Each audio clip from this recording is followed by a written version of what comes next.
آج کا ایسا قصہ ہے کہ جو آپ نے تاریخ میں کبھی نہیں سنا۔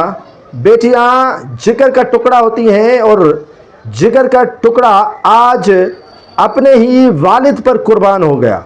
ایک عطائی ڈاکٹر کے مجرمانہ غفلت سے صرف ایک معصوم پھول سی بچی طالبہ ہی اس دنیا سے رخصت نہیں کر گئی، بلکہ اس جیسے کئی نونہال بچے اپنی جان کی بازی ہار چکے ہیں۔ گھمبٹ کسی سے ڈھکا چھپا نہیں، اور لوگ نام سن کر اور غربت کی وجہ سے آتے ہیں اور اپنی زندگی ختم کر کے یہاں سے چلے جاتے ہیں۔ میت ملتی ہے، ڈیتھ باڈی ملتی ہے، اور اسی کا رونا روتے رہیں گے، لیکن احساس نہ سندھ گورنمنٹ کو ہوگا نہ گمس ہاسپیٹل کی انتظامیہ کو ہوگا۔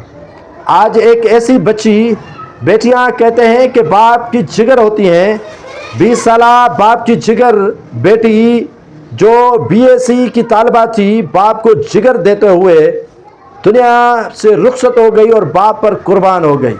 اب باپ بچے یا نہیں بچے یہ الگ بات ہے، لیکن پنجاب کے علاقے شجاع آباد سے تعلق رکھنے والی مقدس خلیل، جس نے گزشتہ روز اپنے والد کو جگر دیا تھا، اور جگر کی پیوند کاری یہاں گمس ہاسپیٹل میں نہیں ہوتی ہے۔